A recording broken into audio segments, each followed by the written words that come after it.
자, 우리 연배분들에게 서로 인사 나누겠습니다. 메리 크리스마스. 네. 그리고 한 번 더 인사하겠습니다. 나는 교회입니다.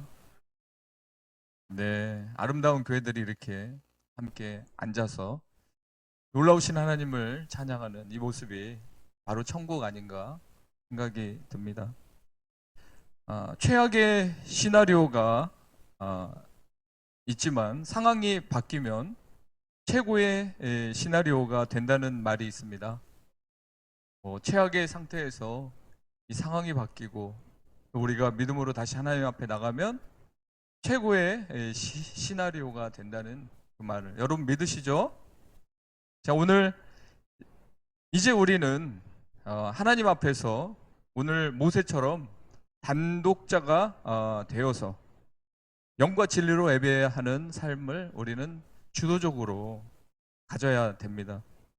그리고 교회에서만 하나님을 만나는 것이 아니라 각자 부르심, 삶의 전방위적인 영역에서 영향력 있는 삶과 선교사적인 삶을 살아내야 합니다. 이제 거스를 수 없는 변화의 물결은 이제 우리가 거부할 수 없습니다. 이 코로나가 우리에게 이런 새로운 결단을 요구했고요. 또 하나님도 우리에게 새로운 길을 제시하고 있습니다. 오늘 이 본문에 보면 모세는 이미 출애굽기 32장에 하나님의 부르심을 받고 시내산에 등정했습니다. 하나님께서 돌판도 다 깎아서 준비해 놓으시고 말씀도 다 새겨 놓으셨어요. 자, 그 가운데 모세가 40일이라는 그 기간을 백성들에게 말하지 않고 그냥 하나님이 날 부르신다 그래서 산 꼭대기에 올라가서 하나님과 단독자가 되어서 독대하면서 그 하나님과의 만남을 갖습니다. 근데 점점 시간이 지나는데 모세는 내려오지 않고 여전히 소식은 깜깜무소식입니다. 그렇다고 누가 산 꼭대기까지 올라가서 모세의 어떤 상황을 보고할 수 있는 사람도 없었습니다. 왜냐하면 하나님의 거룩하신 하나님이 산 꼭대기에서 모세와 함께하고 계셨고 그 누구도 그 산에 올라올 수 없다라고 말을 했고 양과 소의 소리까지도 금지를 시켰습니다.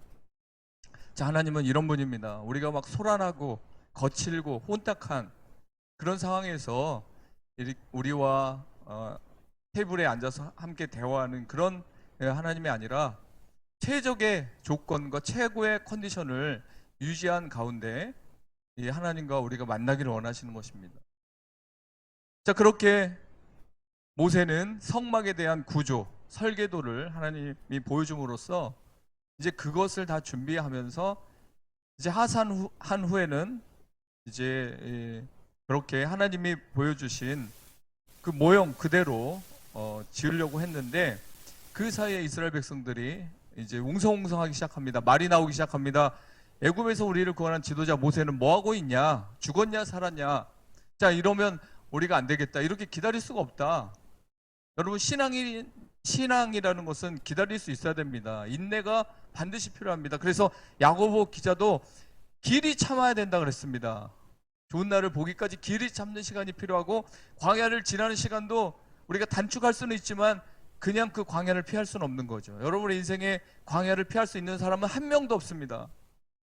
자, 그런 가운데 왜 하나님은 42일 동안 한 열흘만 훈련시키고 열흘만 만나주시고 열흘 동안 모든 걸 보여주시면 모세가 일찍 내려오면 이스라엘 백성들이 이렇게 흔들리지 않을 텐데 왜 40일 동안 모세를 붙잡고 있었는가? 뭐 이렇게 생각해 볼 수도 있겠죠. 자, 그런 가운데 하나님께서 보셨습니다. 이스라엘 백성들이 시험에 들기 시작한다. 그들이 하나님을 버리기 시작한다. 너무도 빨리 배반하고 있다. 그리고 자기들을 위해서 자기들의 영광을 위해서 새로운 신을 만들려고 한다. 빨리 내려가 보라고 해서 모세는 그 두들판을 가지고 그래도 그 두들판을 받았으니까 십계명을 받아가지고 그 무거운 두들판을 가지고 하산하는 가운데 보니까 막 시끄러운 소리가 들리는 거예요. 세상 페스티벌을 열어놓고 춤추고 뛰놀고 술 먹고 자, 그러면서 취해 있는 것입니다. 그리고 거기 송아지에다가 하나님이라고 이름을 붙이고 자기들이 거기에다 절기를 지키는 엉뚱한 짓을 하고 있는 것입니다. 얼마나 이 사람들의 사고가 하나님과 반대가 되는지.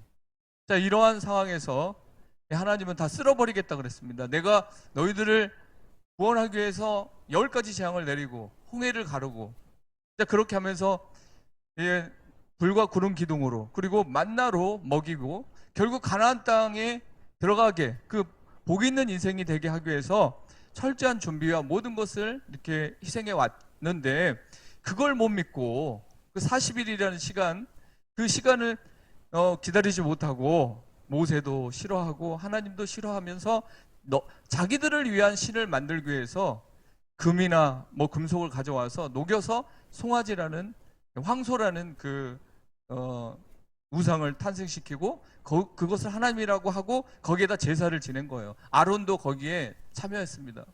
자, 백성들이 소비자가 돼서, 자, 우리를 위해서 하나님 만들어라. 자, 우리를 위해서 하나님이 존재하는 거 아니냐. 자, 이런 식이 되면 지도자 아론도 흔들리게 됩니다. 왜냐하면 다수가 이렇게 하는 게 교회 부흥이 맞습니다. 이렇게 하는 게 우리가 교회에 나와서 기쁨을 얻을 수 있는 것입니다라고, 자, 이렇게 해주십시오. 이렇게 해야 맞는 거 아닙니까? 시대가 이런 시대 아니겠습니까? 자, 이렇게 하면은 지도자도 따라가게 돼 있어요. 왜냐? 거기에서 웅성웅성하고 그 사람들이 모든 것을 이렇게 좌지우지 하는데 어떻게 안 따라가겠습니까? 그럼 마치게 되는 거예요. 설교도 그렇게 마치게 되는 거고 프로그램도 그렇게 마치게 되는 겁니다. 자, 근데 하나님께서 많이 실망하셨어요. 너무 가슴이 아픈 거예요. 아버지로서, 아버지가 모든 것을 다 준비해서 그 종살이했던, 그 세상에서 종살이했던, 사탄에게 매여있던 그런 인생을 극적으로 구원해주고 앞으로도 더 좋은 곳으로 채워주려고 모든 계획을 가지고 성막 설계도까지 다 이렇게 보여주고 모세를 훈련해서 지도권을 더 강화시켜서 그 모세를 통해서 이제 이스라엘 백성들을 세상의 만민의 제사장으로, 이스라엘 백성들을 대표성으로 두어서 이게 진정 하나님을 믿는 나라의 모습이다, 하나님을 섬기는 자의 삶이다라고 해서 구별과 거룩을, 분리를 그렇게 만들어 놓고 하나님의 법을 발휘해서 세상 나라들에 없는 법을 하나님이 직접 발휘해서 그렇게 사랑해서, 그렇게 예뻐해서, 그렇게 소중하게 생각해서 만들어 놓은 그 울타리를 그들이 다 차버리는 겁니다. 우리는 그런 하나님 원치 않는다. 하나님 주도적인, 하나님 주권적인 그런 사역에 대해서 우리는 관심이 없다. 우리가 만든 하나님, 내가 생각하는 그 하나님, 그런 하나님이어야 우리가 편하지 않냐. 하나님이 이렇게 뭔가를 정해놓고 규칙을 지켜라, 그렇게 살아야 복 받는다, 그런 것은 약간 억압이고, 우리가 원하는 그 하나님을 우리가 원할 때 제사 드리고 우리가 원할 때 가서 찾아가서 예배 드리는 우리식의 어떤 하나님이 우리에겐 좋다. 모세도 못 믿겠다. 자, 그런 상황에서 모세가 내려오다가 두 돌판을 던져버렸어요. 깨트려버린 거예요. 모세도 대단하죠. 혈기가 대단한 사람인 것 같아요. 하나님이 주신 그 십계명, 생명보다 더 소중한 그 십계명을 깨트려버리고 그 가운데서 3,000명의 희생이 일어났습니다. 뛰놀다가 세상에 취하다가, 그 뛰놀다라는 부분을 주석하는 사람들이 다양한데요. 거기에서 보면은 이제 거기에서 뛰노는 향락, 그리고 거기에서 음란 행위가 있었다라고 해석하는 분들도 있습니다. 자, 하나님은 거룩하십니다. 오늘 본문에서도 하나님께서 자기의 속성을 드러냅니다. 여호와로다, 여호와로다. 자비롭고 은혜로우신 분, 선하신 분이다. 그 하나님의 아름다운 성품, 완벽한 성품. 근데 벌써 이스라엘 백성들은, 그 잡족들은 거기서 세상적인 어떤 쾌락과 세상적인 삶을 추구하려고 하는 것입니다. 이게 부딪히게 돼 있는 게 인생이라는 거죠. 그러나 모세가 엎드렸습니다. 무릎을 꿇었습니다. 하나님 도와주십시오. 하나님 용서하십시오. 저를 차라리 데려가십시오. 이스라엘 백성 하나님이 빼내왔고 예굽 사람들이 다 하나님의 그 놀라운 역사를 경험하고 하나님의 백성들을 하나님이 지켜주신다라는 이 소문이 세상에 널리 퍼져 있는데, 만약에 하나님이 그들이 토를 만들어서 우상 숭배했다고 그들을 진멸해 버리시면 하나님 체면이 어떻게 됩니까? 자, 이러면서 자기를 생명책에서 지워주시고 저들을 구원해달라는 정말 간절한 중보의 기도가 있었습니다. 여러분, 우리가 살다 보면요, 배 아파서 난 자식도 하나님을 떠나려고 할 때가 있습니다. 말을 안 들을 때가 있습니다. 그리고 우리가 그렇게 사랑하고 그렇게 믿었던 교우들 간에서도 작은 일로 마음 상할 때가 있습니다. 야, 이러다가 사이가 끝나겠구나. 이러다가 영원히 볼 수 없는 사람이 될 수 있겠구나. 자, 그럴 때 중보자가 중간에서 기도해야 되는 것입니다. 모세처럼 하나님 분명히 누군가 잘못을 했는데 하나님 그 인자하심과 성실하심으로 자비로우심으로 용서하심으로 이 상황을 타개할 수 있도록, 화합할 수 있도록, 하나 될 수 있도록 눈물로 누군가 기도할 때 하나님은 공의 하나님이지만 그 공의를 잠시 내려놓고 사랑을 가지고 사역을 하신다는 것입니다. 자, 이래서 이제 모세가 다시 등정을 해. 재등정이라는 거예요. 여러분, 이제 모세는 재등정합니다. 40일 동안 만났던 하나님, 다시 40일을 말씀하십니다. 총 80일의 단식의 시간이 있고 하나님을 만나는 시간이 있습니다. 외로울 수 있습니다. 고독할 수 있습니다. 처절하게 외로울 수 있습니다. 그러나 하나님께서 이제 새롭게 하시겠다, 갱신하겠다, 깨뜨렸던 그 언약이 다시 갱신되는 그 상황에서 모세가 새로운 마음으로 나가는 것입니다. 요즘 이 시대, 위드 코로나 시대라고 합니다. 그리고 이제 끝날 것 같던 그 코로나 종식이 쉽지 않는 상황이 됐습니다. 자, 이럴 때 여러분, 모세를 다시 부르신 하나님께서 여러분 한 분 한 분을 단독자로 부르시는 겁니다. 뭐 대표자만 나가서 엎드립니까? 대표자만 나가서 하나님께 기도하는 게 아닙니다. 이제 여러분 모두가 다 왕같은 제사장이고 소유된 백성이 됐습니다. 모두가 다 성령 안에서 기름 부음 받은 종이 된 것입니다. 그렇기 때문에 여러분이 이제 모세가 돼서 주님이 부르실 때 나오는 겁니다. 주님이 부르실 때 여러분 보고 산에 올라가라는 게 아니라 하나님의 부르심 속에서 다시 재갱신이 필요하다는 것입니다. 여러분 나름대로 믿음 생활 잘했고 여러분 나름대로 최선을 다했습니다. 그러나 하나님은 다시 시작하자는 것입니다. 다시 시작해야 된다는 것입니다. 재도전해야 되는 것입니다. 그래서 그런 단어들이 있어요. 리를 쓰면은 다시, 접두사죠. 그래서 만들어진 단어들, 리프트, 다시 시동을 걸어야 된다. 리액션, 다시 반응해야 된다는 겁니다. 십자가 사랑 앞에 반응하고 갈보리 산에서 반응하고 부활 신앙으로 다시 우리가 무장하고 세팅해야 된다는 것입니다.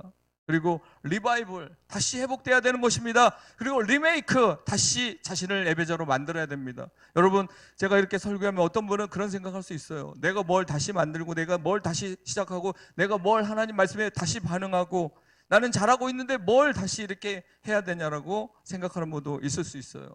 그러나 그렇지 않습니다. 우리는 허물만한 인생입니다. 주님은 기대가 크십니다. 여러분, 자녀들 이제 뭐 아무리 가르치고 뭐 아무리 해도 그게 그건데 이제 더 이상 잔소리하면 진짜 정나겠다. 그래서 그렇게 그냥 냅두는 사람이 있을지 몰라도 하나님은 그렇지 않습니다. 여러분을 더 아름답게 세워가기 위한 그런 좋은 계획을 갖고 있고 여러분에게 이 땅에서 천국을 마음껏 누리게, 그리고 먼 훗날 하나님과 영원한 만남에 맞대고 보는 그 자리에 이르기까지 우리를 거룩한 백성으로 세우기를 주님은 원하시는 것입니다.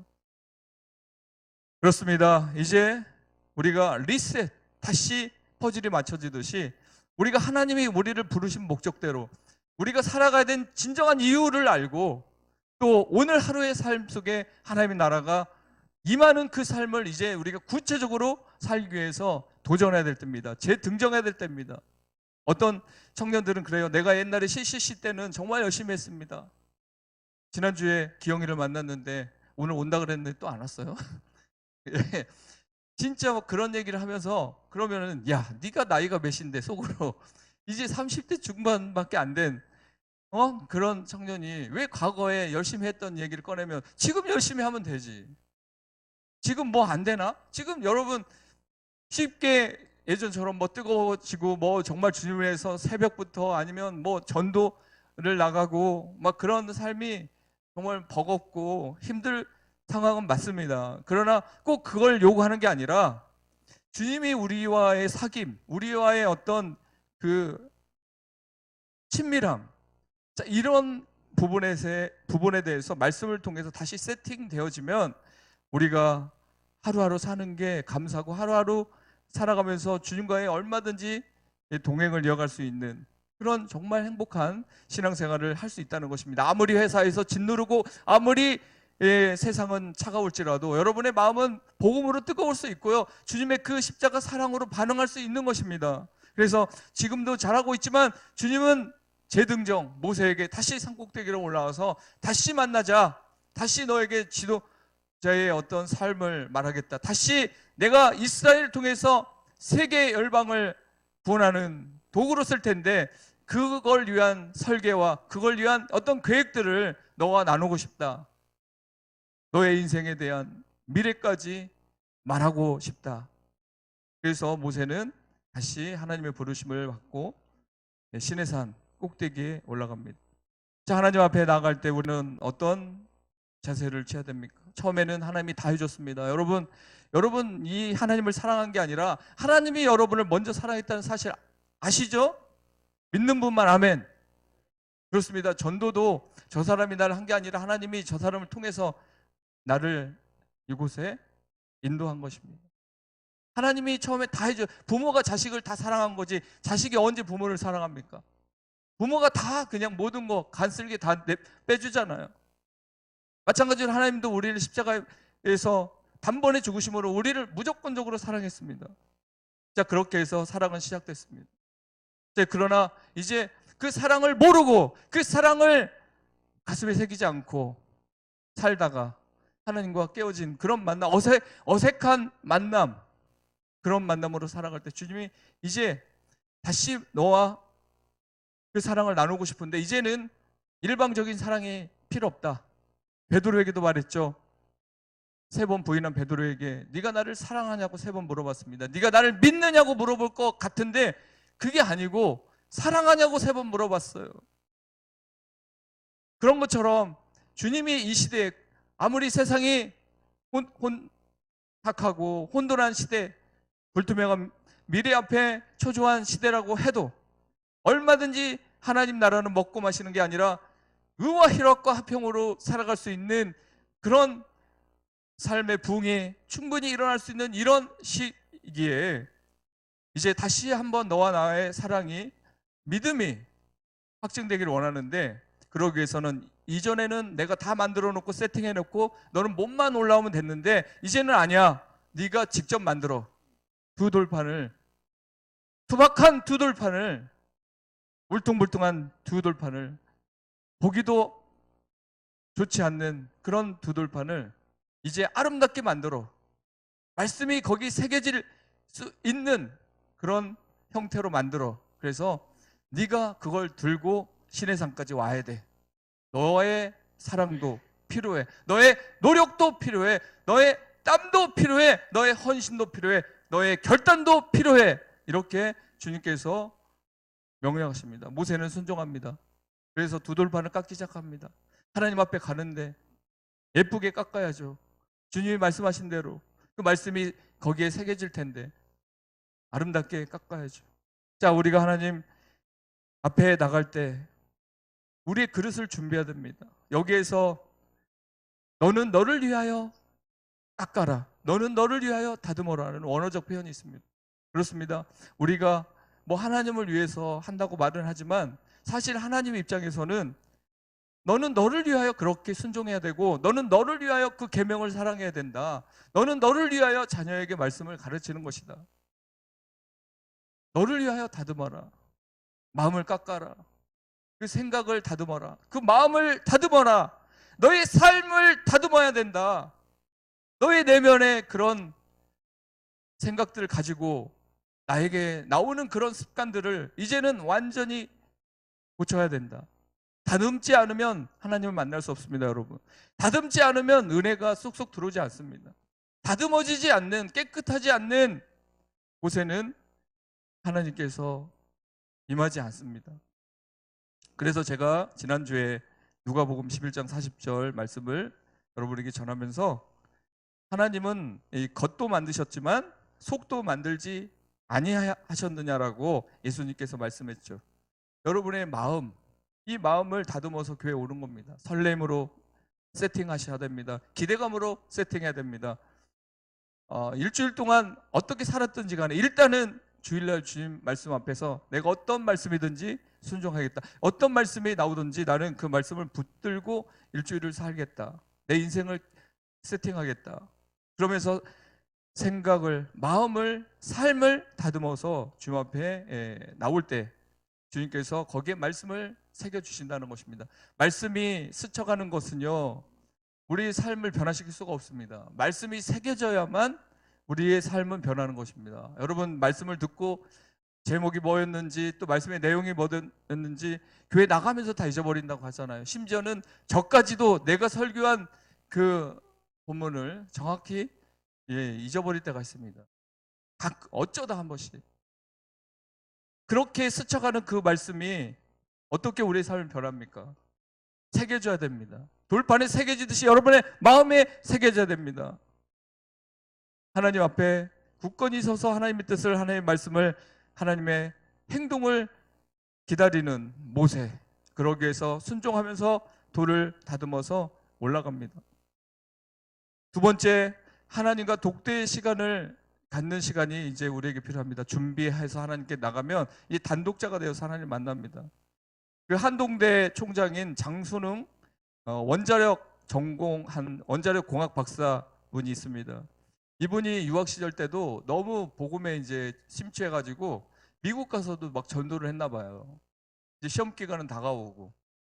그런데 하나님께 자기가 기도를 했답니다. 기도를 하면서 내가 교수라면 어떤 문제를 이렇게 낼까 생각을 하다가 5가지를 자기가 골라내서 그 문제에 집중을 했는데 5가지 그대로 나왔다는 거예요. 최고의 점수를 맞았다고 합니다. 뭐 이런 게 이제 매일 있으면 좋겠지만 매일 있으면 좋겠죠. 뭐 일타 강사로서 그런 사람들은 어디를 가서도 뭐 콕콕 집어주면 신앙도 콕콕 집어주면 바로 살고, 뭐 인생을 이렇게 바로 이렇게 가이드 해주면, 컨설팅 해주면 또 그 사람이 바로 살고. 그래서 아무나 일타 강사 하는 게 아니잖아요. 그렇죠?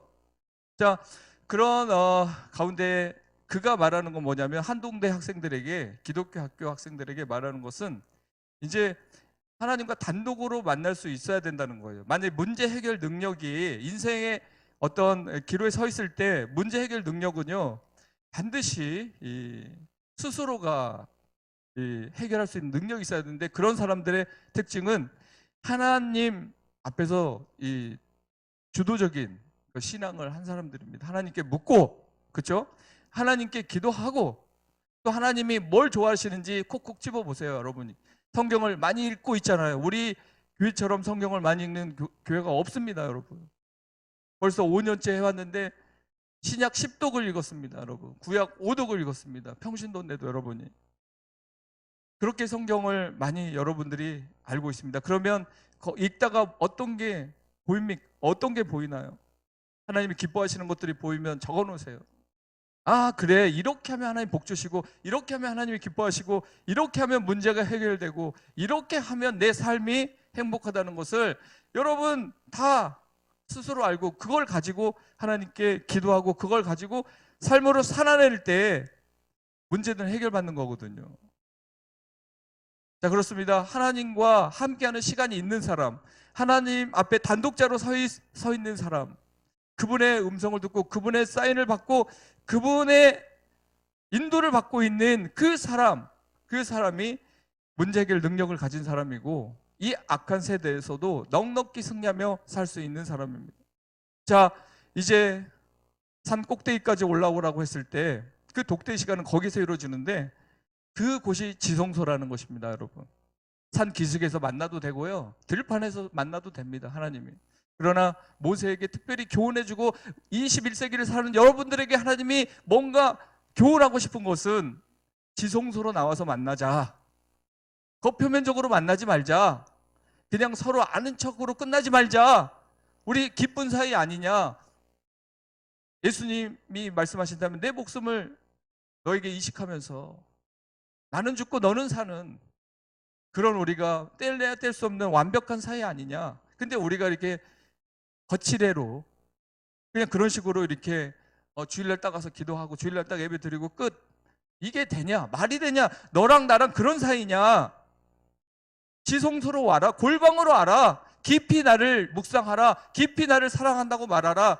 걸어가면서도 하늘을 보면서도 하나님께 나를 생각하고 나와 대화하는 그런 더불어 먹고 마시는 그런 사이가 돼야 되지 않겠느냐. 왜 지성소로 나오지 못하느냐. 왜 기쁜 기도가 끊겨 있느냐. 물론 양육하다 보면, 아이들 양육하다 보면, 회사 다니다 보면, 스트레스 받게 되면, 돈 문제로 고민하다 보면 어떻게 지성소에서 매일 하나님을 만날 수 있겠습니까? 그러나 다시 우리는 생각해야 됩니다. 꼭대기에서 만나기를 원하신 하나님. 모세가 산 밑에 있을 때는요, 세상과 가까워요. 근데 그 해발 2000m가 넘는 그 고지에 그 무거운 돌판을 들고 땀을 비오듯 하면서 얼마나 무겁겠습니까? 말씀 받으러 가는데, 하나님 만나러 가는데 이 두 돌판이 장난이 아니에요. 아무도 같이 동행이 안 됩니다. 여호수아도 옆에 갈 수 없어요. 혼자 들고 가야 될 돌판입니다. 여러분, 여러분이 가지고 와야 돼. 내 남편이 나를 은혜받게 못하는 거예요. 내 아내가 나를 은혜받게 못하는 거예요. 여러분 스스로가, 여러분이 하나님 앞에 개인적으로 단독자로 나가야 됩니다. 그렇게 한 분 한 분이 나가서 우리가 뭉쳐서 그런 시너지 효과를 내는 거지, 어떤 한 사람만 충만하고 나머지 다 그냥 비틀비틀하는 사람들이 모여있는데 어떻게 거기에서 시너지 효과가 나겠습니까? 여러분, 한 분 한 분이 하나님을 만나야 됩니다. 더 이상 나의 어머니의 믿음, 내 남편의 믿음, 내 아내의 믿음으로 여러분이 하나님을 만날 수 없다는 것입니다. 그렇게 세상은 멀어집니다. 하나님과 깊은 만남의 시간을 갖기 위해서 그가 땀이 비오듯 하는 가운데 그 가파른 산길을 오르는 모세의 모습을 한번 생각해 보십시오. 여러분은 여러분의 모습입니다. 여러분도 하나님 만나기 위해서 오르잖아요. 어떨 때 눈물도 흘리잖아요. 어떨 때 외로울 때도 있잖아요. 어떨 때는 막 분노가 일어날 때도 있어요. 세상에 뭐 이런가 하면서. 그러면서도 여러분 포기하지 않고 하나님께 오르잖아요. 하나님께 나가잖아요. 그렇게 할 때 세상에 그렇게 시끄러웠던 소리들이 사라지기 시작하고, 고요한 가운데 하나님의 음성이 들리기 시작하고, 아까 34장 6절에 선포했던 것처럼 하나님이 계시의 시간이 옵니다. 여러분, 우리가 고요한 시간에 주님을 만나잖아요. 주님이 말씀하셔요. 들려옵니다. 나는 여호와로다, 여호와로다.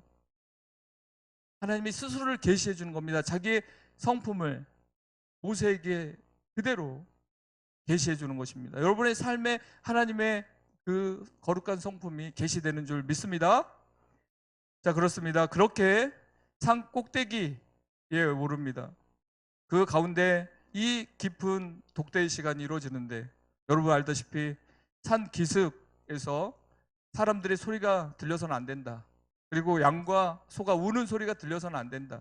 그런 소리가 들리는 가운데서 나랑 단독자의 그런 시간을 갖기보다 그런 소리가 전혀 안 들리는 산 꼭대기, 그 곳으로 주님께서 모세를 부르셨습니다. 그렇습니다. 여러분, 나는 외로우니까 사람들하고 같이 있는 게 좋아. 그냥 그렇게 혼자 있는 건 정말 싫어. 그렇게 생각하지 마세요. 그때 주님이 옆에 있고 주님이 친구처럼 여러분과 함께 대화, 일상이 기도 테이블이 되는 것처럼 일상이 주님과의 동행의 삶이 되는 것입니다. 자, 그렇게 여러분들이 개인이 단독자가 되어서 하나님을 만나고 하나님과 깊은 지성소의 시간을 가질 때 여러분의 삶은 놀라운 변화의 삶으로 바뀔 것입니다. 마지막으로 모세가 땀과 노력 있는 이 순종이 있었기 때문에 이제 꼭대기에 올라갔고요. 자, 그 가운데 모세가 하나님이 자기 자신을 계시할 때 그가 엎드렸습니다. 놀라웠습니다. 하나님의 그 거룩하심이, 그 능력이 무한하시고 그 하나님의 음성을 듣는 순간 그는 무릎을 꿇고 경배했습니다. 하나님께 엎드렸습니다. 놀라웠습니다. 이제 우리는 구약의 이런 무시무시한 하나님이 아니라 이제 성령을 통해서 여러분 안에 성령이 친구가 되어주시고 변호자가 되어주시고 인생의 가이드가 되어주시고, 자, 그렇게 무서운 하나님이 아니라 성령은 이제 여러분과 친밀한 하나님으로서 여러분 옆에 다가왔습니다. 자, 그래서 그분과 여러분은 사귐이 있는 삶을 살아가면 됩니다. 그 가운데, 구름 가운데 하나님이 임하셨고 다시 한번 제 등정한 모세에게 갱신하시면서, 언약을 갱신하시면서 그 십계명을 다시 그 품 안에 안겨주었습니다. 다시 하나님의 말씀이 이제 모세에게 다시 새겨집니다. 희미하게 보였던 말씀이 이제 뚜렷하게 보이기 시작합니다. 그 가운데 40일이라는 공석의 시간, 그 전에 이스라엘 백성들은 난리치고 우상을 만들었지만 이번에 재등정했던, 결단하고 다시 하나님을 만났던 그 시간, 40일의 공석의 시간은 아무런 이스라엘 백성들의 어떤 쿠데타가 일어나거나 다시 우상 숭배를 하거나 백성들이 흩어져서 다른 민족으로 가버렸거나 사분오열되거나 그런 게 절대 아니고 그들이 잠잠하고 있었습니다. 여러분이 내 자식 놓고 어디를 가서 기도를 해? 내가 이 일이 이렇게 많은데 공부부터 해야지, 어떻게 예배를 드려? 자, 그렇게 하면 결코 이 놀라운 은혜의 자리에 갈 수가 없습니다.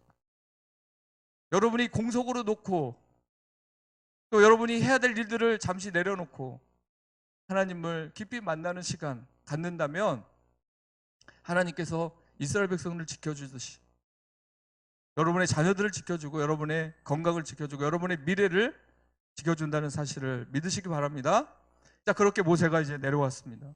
내려왔더니 사람들이 모세를 볼 수가 없어요. 왜죠? 광채가 나기 때문에. 광채가 나기. 하나님 빛이시잖아요. 그 빛과 함께 한 40일의 시간 동안 모세는 자기가 모르죠. 거울을 갖고 갔겠어요? 얼마나 말랐겠습니까? 그것도 물도 안 먹고 40일에서 수염도 길었겠고 얼굴이 얼마나, 몰골이 말이 아니잖아요. 근데 그건 그렇게, 몸은 그렇게 망가져 있을 수 있고 몸은 그냥 인간이니까 수염도 나고 초췌해 보일 수도 있어요. 옷도 몇 벌 갖고 갔겠습니까? 텐트를 갖고 갔겠습니까? 추위에도 떨고 했겠죠. 그러나 그에게 보이는 영적인 어떤 힘, 그리고 그 광채, 하나님으로부터 오는 그 인자함으로부터 온 그 거룩함으로부터 전이된, 위로부터 내려온 그 귀한 하나님의 성품이 모세에게 비쳤던 거죠. 태양의 빛을 반사하고 또 별이 달의 그 빛을 받아서 이게 빛나는 것처럼 하나님께서 모세에게 그런 광채, 그리고 모세에게 그런 영적인 지도권을 허락하셨다는 것입니다. 여러분, 그렇습니다. 하나님과 가까이 할수록 여러분의 삶의 지도권은, 리더십은, 여러분의 삶의 윤택함과 풍성함은 더 커진다는 사실입니다. 하나님과 함께 하는데 누가 함부로 놀립니까? 여러분, 진짜 하나님의 사람을 그렇게 쉽게 못 놀리는 거예요. 뒤에서 뒷담화도 까기가 힘들어요. 하나님의 사람이기 때문에. 저 사람 보통 사람이 아닌데, 저 사람 정말 하나님이 사랑하는 사람인데 함부로 막 말 만들어내고 못합니다. 그것까지도 하나님은 허락을 하지 않을 정도입니다. 자, 여러분, 우리가 모세처럼 다 될 수는 없죠. 그러나 하나님은 이 시대에 모세처럼 여러분을 부르십니다. 다시 한번 만나자. 다시 한번 말씀을 내가 새겨주겠다. 다시 한번 나의 사랑을 전하겠다. 너도 이제 허리띠를 동이고 옷깃을 여미고 너도 다시 그 사랑을 회복하기 위한 노력을 시작하라. 리프트하라. 리액션하라. 리메이크하라. 리셋하라. 리프레시하라. 재충전하라. 다 주님께서 다시 한번 우리에게 그런 말씀을 전해주시는 것입니다. 우리 행복한 가족들은 그렇게 다시 한번 주님이 은혜를 주시기 위해서 부르시는 이 시대, 주님이 다시 나의 사명을 고치시켜 주시고 나의 인생의 목적을 확실하게 말하고자 하는 그 부르심의 앞에 여러분들이 당당히 나오십시오. 그리고 그렇게 모세처럼 40일간 산에 가는 게 아니니까 그냥 삶 속에서도 그 하나님과 기쁜 지성소에서 다시 한번 주님의 사랑에 감사하고 다시 한번 주님의 옷자락을 붙드는 사람들처럼 주님의 옷자락을 붙들고 말씀을 붙들고 주님, 내 인생 다시 주님과 함께 시작하겠습니다. 주님 도와주시고 주님 저를 붙들어 주시고 제가 다시 리더십을 발휘하고 제가 다시 사명의 삶을 살아가겠습니다. 도와주세요 라고 여러분이 하나님 말씀 앞에 순종할 때 여러분의 삶은 놀라운 변화가 일어날 줄 믿습니다. 잠시 기도하겠습니다. 하나님, 오늘도 우리를 부르시는 하나님께서 다시 우리에게 은혜 주시기 위해서 다시 우리를 성령의 열매인 희락의 기쁨을 주시기 위해서 우리를 부르셨습니다. 성령님, 우리가 주님의 부르심 앞에 나갑니다. 비록 일도 있고 자녀들 문제도 있고 건강의 문제도 있고 돈 문제도 있고 또 세상에서 살아가는 그 과정 속에서 문제도 있지만 하나님, 주님이 오라면 가야죠. 주님 부르시면 그것에 더 집중해야죠. 그래야 주님이 주신 설계도로, 주님이 주신 지혜로 솔로몬처럼 티끌과 같이 많은 백성들을 지혜롭게 가르칠 수 있지 않겠습니까? 우리 행복한 가족들 다시 한번 주님이 먼저임을, 주님 앞에 나가서 주님과 사귐과 누림을 다시 한번 누릴 수 있는 기회를 주시고, 대한민국 교회가, 이 시대의 교회가, 이 시대의 크리스찬들이 모세처럼 하나님의 부르심 앞에 다시 고요함 속에 나갈 수 있는 그런 역사들이 일어날 수 있도록, 부흥이 다시 일어날 수 있도록 도와주시옵소서. 예수님의 이름으로 감사하며 기도하옵나이다.